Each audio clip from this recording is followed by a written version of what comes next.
मित्रांनो, महाराष्ट्राचे उपमुख्यमंत्री आणि अर्थमंत्री अजित पवार यांनी विधानसभेमध्ये विधान केलं की पीएचडीचे जे विद्यार्थी आहेत ते फक्त फेलोशिपसाठी पीएचडी करतात, त्यांच्यावर करोडो रुपये त्या ठिकाणी खर्च होत आहेत आणि फेलोशिपसाठी एका घरातून 5-5 जण पीएचडी करायला लागलेत, अशा पद्धतीचं वक्तव्य त्यांनी केलेलं आहे। याच्या आधी सुद्धा अजित पवारांनी पीएचडीच्या संदर्भामध्ये, पीएचडी विद्यार्थ्याच्या संदर्भामध्ये पीएचडी करून काय दिवे लावणार आहात अशा पद्धतीचं वक्तव्य केलं होतं आणि आता देखील ते म्हणतात की पीएचडीचे काही विषय असे आहेत की आम्ही सांगू शकत नाही।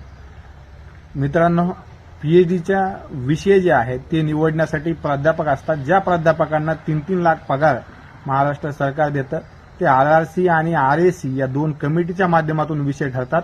जर पीएचडीचे विद्यार्थ्यांचे विषय चांगले नसतील तर मग ते ठरवणारे प्राध्यापक नालायक आहेत का, असाही प्रश्न त्या ठिकाणी उपस्थित होता।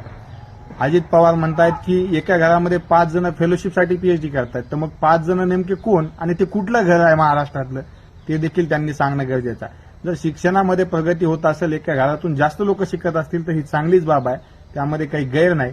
मात्र अजित पवार त्याला अत्यंत चुकीच्या दृष्टीने पाहत आहेत, ही देखील बाब महत्वाची आहे। अजित पवारांच्या स्वतःच्या घरामध्ये 5 आमदार खासदार आहेत, पण अजित पवार हे दुसऱ्यांच्या घरामध्ये पाहतात, त्यांना दुसऱ्याच्या घरामध्ये 5 पीएचडी चालत नाहीत आणि स्वतःच्या घरामध्ये 5 आमदार खासदार चालतात।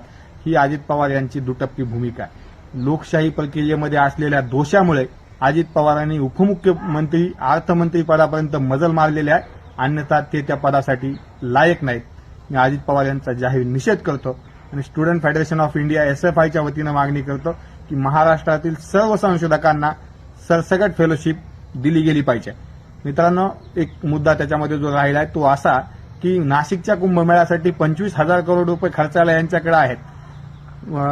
शक्तीपीठ महामार्गासाठी 85,000 करोड रुपयाचा आराखडा यांनी तयार केलेला आहे खर्चण्यासाठी, मात्र 400 कोटी रुपये संशोधकांसाठी नाहीत। ही अतिशय वाईट बाब आहे। महाराष्ट्र सरकारची दिवाळखोरी निघलेली आहे, चुकीच्या योजना सरकार राबवत आहे, ज्याची कधी मागणीच नव्हती अशी योजना राबवत आहे, मात्र फेलोशिप देत नाही। तर फेलोशिप सगळ्यांना दिली पाहिजे अशी मागणी आम्ही एसएफआयच्या वतीनं करतो। थांबतो। धन्यवाद।